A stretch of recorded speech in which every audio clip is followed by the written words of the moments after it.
নমস্কার, আপনারা দেখছেন গ্লোব টিভি। সবার পাশে সবার সাথে গ্লোব নিউজ নিয়ে এখন আমি ত্রিপর্ণার রয়েছি আপনাদের সঙ্গে। এক নজরে দেখে নেব আজকের বিশেষ বিশেষ খবর। তৃণমূলের পক্ষ থেকে মৌন মিছিল। সিঙ্গুরে তৃণমূল কংগ্রেসের নীরব প্রতিবাদ মিছিল। ভুয়ো ভোটারদের চিহ্নিত করতে তৎপর রাজ্যের শাসক দল। উদ্বোধন হলো ওয়েস্টার্ন পোশাক ব্র্যান্ডের শোরুমের। পার্কের ভেতর থেকে ঝুলন্ত মৃতদেহ উদ্ধার হলো। হোটেলে আটকে পড়ল গঙ্গাসাগরের বন্ধুদের একটি টিম। বেসরকারি বিএড কলেজে চুরি।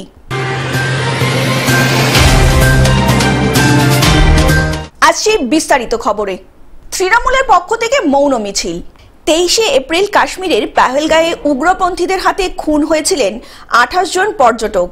পর্যটকদের খুনের প্রতিবাদে এবং দোষীদের কঠোর শাস্তির দাবিতে ইংরেজবাজার পৌরসভার 27 নম্বর ওয়ার্ড কাউন্সিলর পূজা দাসের নেতৃত্বে বৃহস্পতিবার সন্ধ্যায় মালদা শহরের ঝলঝলিয়া এলাকায় কালো ব্যাচ পরে মৌন মিছিলে পা মেলান ওয়ার্ডের কমিটির মহিলারা। দেশবন্ধু পাড়াসহ বিভিন্ন এলাকা পরিক্রমণ করে মৌন মিছিলটি। কাশ্মীরে আমরা আগেও দেখেছি, পুলওয়ামা হত্যাকাণ্ড দেখেছি, আবার 2025-এ আমরা দেখছি এইরকম ভাবে তাদের উপর অত্যাচার করা হচ্ছে এবং জিহাদি হামলা হচ্ছে। তার প্রতিবাদে আমরা আজকে মিছিল বের করেছি। 27 নম্বর ওয়ার্ড কমিটি, 27 নম্বর ওয়ার্ড কাউন্সিলরের নেতৃত্বে মিছিল হচ্ছে। আমাদের এই মৌন মিছিলে আমাদের ওয়ার্ডবাসী এবং শুভবুদ্ধি সম্পন্ন সকলে অংশগ্রহণ করেছে। মালদা থেকে অভিষেক দাসের রিপোর্ট, গ্লোব নিউজ। সিঙ্গুরে তৃণমূল কংগ্রেসের নীরব প্রতিবাদ মিছিল। বৃহস্পতিবার হুগলির শ্রীরামপুর সাংগঠনিক জেলা তৃণমূল যুব কংগ্রেসের উদ্যোগে হুগলির সিঙ্গুর পঞ্চায়েত সমিতির সামনে থেকে শিমুল হাসপাতাল রেলগেট পর্যন্ত কাশ্মীরের জঙ্গিখানায় নিরীহ পর্যটকদের গুলি করে হত্যা করার প্রতিবাদে এক নীরব মোমবাতি মিছিল বের করা হলো। এই মিছিলে উপস্থিত ছিলেন মন্ত্রী বেচারাম মান্না, বিধায়ক ডক্টর করবী মান্না, বিধায়িকা অসীমা পাত্র এবং বিধায়ক অরিন্দম কুইন সহ অন্যান্য তৃণমূল কংগ্রেসের নেতৃবৃন্দ। মিছিল শেষে মন্ত্রী বেচারাম মান্না জানান, যে হত্যালীলা চলেছে কাশ্মীরে তার জন্য দায়ী কেন্দ্রীয় সরকার। কাশ্মীর আছে কাশ্মীরের জায়গায়, কোনো পরিবর্তন হয়নি কাশ্মীরের। হুগলি এবং শ্রীরামপুর লোকসভা তৃণমূল যুব কংগ্রেসের পক্ষ থেকে রাজ্য আমাদের সভানেত্রী মমতা বন্দ্যোপাধ্যায়, রাজ্যের দেশের সাধারণ সম্পাদক অভিষেক বন্দ্যোপাধ্যায়ের নেতৃত্বে সারা রাজ্য জুড়েই আমরা এই মোমবাতি মিছিলের মধ্য দিয়ে নীরব প্রতিবাদ করব। আজকে তাদের আত্মার শান্তি কামনা করছি আর সারা ভারতবাসীকে এর বিরুদ্ধে প্রতিবাদে গর্জে ওঠার জন্য আমরা সকলকেই অনুরোধ। হুগলি থেকে কৌশিক ঘোষের রিপোর্ট, গ্লোব নিউজ। ভুয়ো ভোটারদের চিহ্নিত করতে তৎপর রাজ্যের শাসক দল। বসিরহাটের টাউন হলে তৃণমূল কংগ্রেসের বসিরহাট সাংগঠনিক জেলার উদ্যোগে বাংলার ভোট রক্ষা কর্মসূচির আয়োজন করা হয়। ওই বৈঠকে দিদির দূত মোবাইল অ্যাপ সম্পর্কেও মানুষকে অবগত করানো হয়। অন্যদিকে সাংবাদিক সম্মেলনের মধ্যে দিয়ে বাংলার ভোট রক্ষা কর্মসূচির কার্যবিবরণীও তুলে ধরা হয়। এই কর্মসূচিতে উপস্থিত ছিলেন বসিরহাটের সাংগঠনিক জেলার বুথ লেভেলের এজেন্ট মোকদ্দম লিটন, চেয়ারম্যান সরোজ বন্দ্যোপাধ্যায়, উত্তর 24 পরগনা জেলার আইটির সদস্য সুরজিৎ মিত্র, বসিরহাট উত্তর বিধানসভায় তৃণমূলের চেয়ারম্যান এনটিএন আব্দুল রনি, উত্তর 24 পরগনা জেলা পরিষদের কর্মাধ্যক্ষ শাহানুর মণ্ডল সহ সকল স্তরের বুথ লেভেলের এজেন্ট 2 ও ব্লক টাউন স্তরের সভাপতি সহ তৃণমূলের শাখা সংগঠনের নেতৃত্বরা। সীমান্ত থেকে সুন্দরবনের বিস্তীর্ণ এলাকা জুড়ে ভুয়ো ভোটারদের চিহ্নিত করতে তৎপর রাজ্যের শাসক দল। বসিরহাট, বাদুরিয়া, বসিরহাট 1 নম্বর, হাসনাবাদ, হিঙ্গলগঞ্জ ব্লক ও টাকি পৌরসভা সহ মোট 10টি ব্লক ও 3টি পৌরসভার মতো এলাকাগুলি বাংলাদেশের সীমান্ত লাগোয়া হওয়ায় বরাবরই ভুয়ো ভোটারদের নিয়ে প্রশাসনের কপালে চিন্তার ভাঁজ দেখা যায়। পাশাপাশি রাজ্যের মুখ্যমন্ত্রী হরিয়ানা, উত্তরপ্রদেশ ও গুজরাট থেকে আগত ভুয়ো ভোটারদের নিয়েও চিন্তা প্রকাশ করেছেন। এই অভিযান সারা বছর চলবে। প্রতিটা সন্দেহজনক সংযোজন বা বাতিল করা নাম চিহ্নিত করে তা দ্রুত সংশোধন করতে হবে এবং যদি উপযুক্ত ভোটার ভুলবশত বা ভুলভাবে বাদ যায় অথবা বহিরাগত কেউ তালিকায় যোগ হয় সেগুলি সংশোধন করতে আমরা প্রস্তুত থাকব।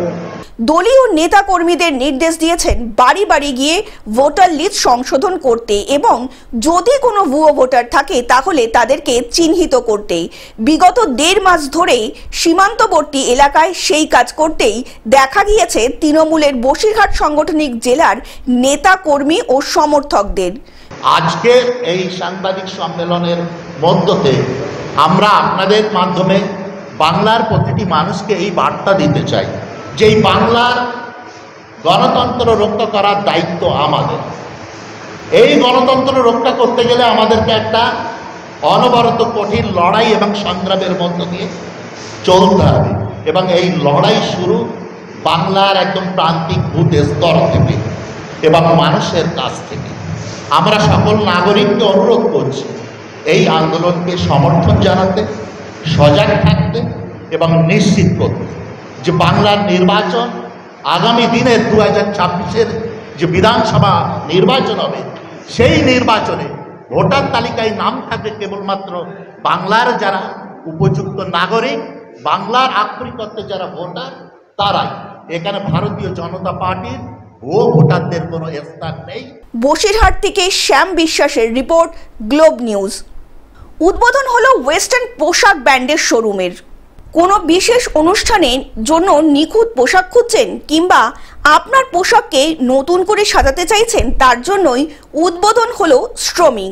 এই যে স্টোরটা এখানে কিন্তু ম্যাক্সিমামই ওয়েস্টার্ন এবং ইন্ডো ওয়েস্টার্ন, তো এই বিষয়টা দেখে ভালো লাগছে। কনসেপ্ট খুব ভালো, ডিজাইন খুব ভালো, এটুকুই বলবো। এগিয়ে যাক, আরো অনেকগুলো ওদের ব্রাঞ্চ ওপেন হোক, শহর কলকাতায় ছড়িয়ে পড়ুক ওদের নাম, এইটুকুই বলবো।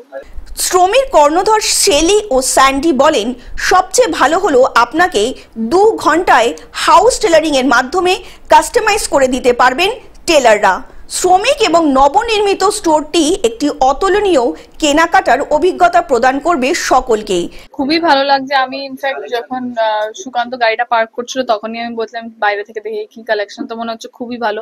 আর ভেতরের সময় আমি পুরো মেসমারাইজড হয়ে গেছি। আমি এদিক একবার লাফাচ্ছি, একবার ওদিকে যাচ্ছি, ওকে বলছি এটা দেখ ওটা দেখ, ও দেখাচ্ছে অনেক কিছু। তো খুবই খুবই সুন্দর কালেকশন। মানে কলকাতায় যে এরকম ধরনের কালেকশনও পাওয়া যায়, মানে this is my first time experiencing this. Fashion জগতে প্রবেশ করুন, আনন্দময় পরিবেশে নিজেকে নিমজ্জিত করুন। আপনার সেরা স্টাইলিং এবং সঠিক পছন্দের জামাকাপড় থেকে শুরু করে জুয়েলারি, ব্যাগ সবকিছুই পাবেন একই ছাদের তলায়। প্রথমত স্টিমিবাই শেলিকে আমার ভীষণভাবে কনগ্রাচুলেট করব যে এত সুন্দর সুন্দর ইউনিক ডিজাইন এনেছে আর অ্যান্টি ডট পুরো ব্যাপারটাকে অ্যারেঞ্জ করেছে, সেটার জন্য ওদেরকেও অনেক অনেক থ্যাঙ্কস আমাকে এখানে ইনভাইট করার জন্য। তা না হলে আমার দেখা হতো না এত ইউনিক সব ডিজাইনার পোশাক। বেসিক্যালি আমি ইন্ডিয়ানটা বেশি পরি, ভীষণ ভালো, প্রত্যেকটা ইউনিক, একটার সাথে একটা ডিজাইনের মিল নেই। তো যারা যারা ওয়েস্টার্ন পরতে পছন্দ করে বা আমার মতন যারা ইন্ডিয়ান পছন্দ করতো কিন্তু ওয়েস্টার্ন পরবো কি পরবো না ভাবছে, তারা চটপট চলে এসো। কলকাতা থেকে অনির্বাণ দত্তের রিপোর্ট, গ্লোব নিউজ। পার্কের ভেতর থেকে ঝুলন্ত মৃতদেহ উদ্ধার হলো। বৃহস্পতিবার সকালে নবগ্রাম পঞ্চায়েতের কুমারডিহির ডিহি পার্কের ভেতর থেকে উদ্ধার হলো 19 বছরের প্রিন্স মোদি নামে এক যুবকের ঝুলন্ত মৃতদেহ। মৃতদেহটিকে একটি গাছের ডালে ঝুলতে দেখেন স্থানীয়রা। খবর পেয়ে ঘটনাস্থলে আসে পাণ্ডবেশ্বর থানার পুলিশ। দেহটি উদ্ধার করে ময়নাতদন্তে পাঠানো হয়। সূত্র অনুযায়ী জানা যায়, বাবা মায়ের সাথেই প্রিন্স মোদি থাকত কুমারডুহির এক কলোনির এলাকায়। বুধবার রাত 9টা নাগাদ স্নান করার নাম করে বাড়ি থেকে বের হয় প্রিন্স। তারপর আর বাড়ি ফেরা হয়নি তার। বৃহস্পতিবার সকালে পার্ক থেকে উদ্ধার করা হয় তার ঝুলন্ত মৃতদেহ। কিছু বলেই নেই, সকালে যে দেখলাম, সকালে বলছিল কি আমার ছেলে গায়েব হয়েছে, আমরা খুঁজে পেয়েছি না, কোথায় আছে। আমি তাহলে বন্ধুর ঘরে আছে হয়তো।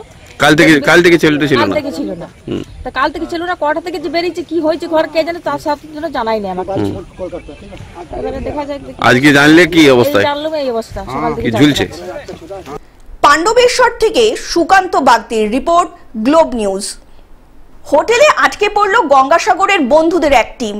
সোমবার দিন গঙ্গাসাগরের নরহরিপুর এলাকা থেকে হিমাদ্রি মান্না, মানস পড়ুয়া, স্বপন বাগ, বাপি মান্না, মইদুল ইসলাম সহ 25 জনের বন্ধুদের একটি টিম কাশ্মীরের উদ্দেশ্যে রওনা দেয়।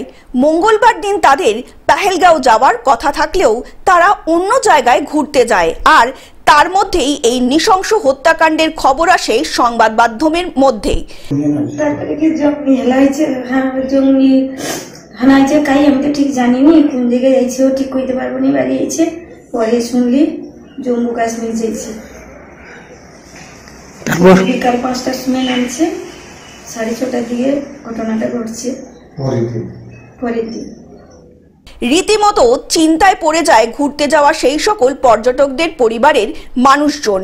ভিডিও কলের মাধ্যমে পরিবারের লোকজন জানতে পারে একটি হোটেলের মধ্যে আটকে রয়েছে 25 জন পর্যটকের টিম। তারা জানিয়েছেন যতক্ষণ না পরিস্থিতি স্বাভাবিক হচ্ছে ততক্ষণ বাড়ি ফেরা সম্ভব নয় তাদের পক্ষে।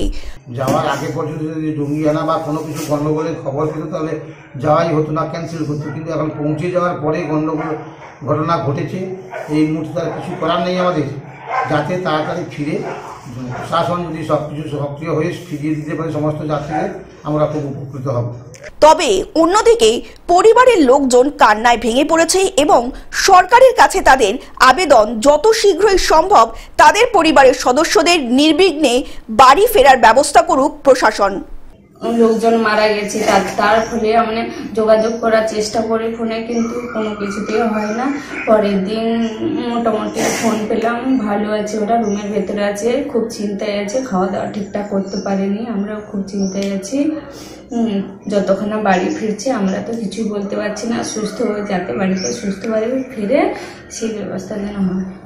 দক্ষিণ 24 পরগনা থেকে বাবলু প্রামাণিকের রিপোর্ট, গ্লোব নিউজ।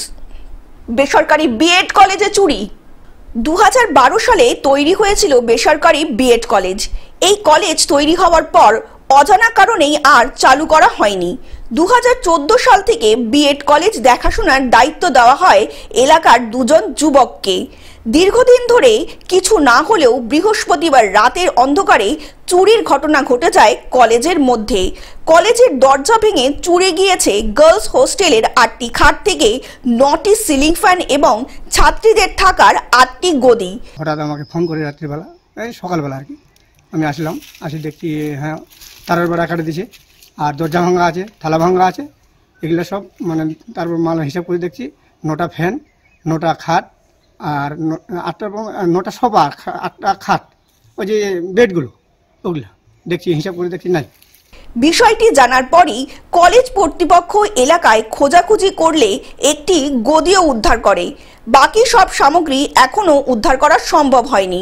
তদন্তে নেমেছে বংশীহারি থানার পুলিশ। তবে পুলিশের অনুমান দীর্ঘদিন ধরে কলেজে ব্যবহার না হওয়ার কারণেই এই ঘটনা ঘটেছে বলে জানিয়েছেন তারা। ওই কলেজটা মানে এখনো পর্যন্ত শুরু হয়নি, তার জন্য পঠন পাঠন বা অন্য ইনফ্রাস্ট্রাকচার যা রয়েছে সেটা একজন নাইট গার্ডের মাধ্যমে ওখানে দায়িত্ব ছিল। কিন্তু কিভাবে চুরি হয়েছে আমি বিষয়টা নাইট গার্ডের সঙ্গে কথা বলে বিস্তারিত জানাতে পারবো। এই মুহূর্তে আমার কাছে মানে আপনার মাধ্যমে খবরটা পেলাম, আমি খবর নিয়ে আমি বিস্তারিত রিপোর্ট দিতে পারবো। দক্ষিণ দিনাজপুর থেকে রিপন ভৌমিকের রিপোর্ট, গ্লোব নিউজ। টেলিভিশন ছাড়াও গ্লোব টিভি এখন সমস্ত সমাজ মাধ্যমে উপলব্ধ। বিস্তারিত জানতে ফোন করুন আমাদের টোল ফ্রি নাম্বার 180089197444 অথবা লগ ইন করুন আমাদের ওয়েবসাইট www.globetv.in এ। গ্লোব নিউজ এখন এ পর্যন্তই। দেখতে থাকুন গ্লোব টিভি, সবার পাশে সবার সাথে। নমস্কার।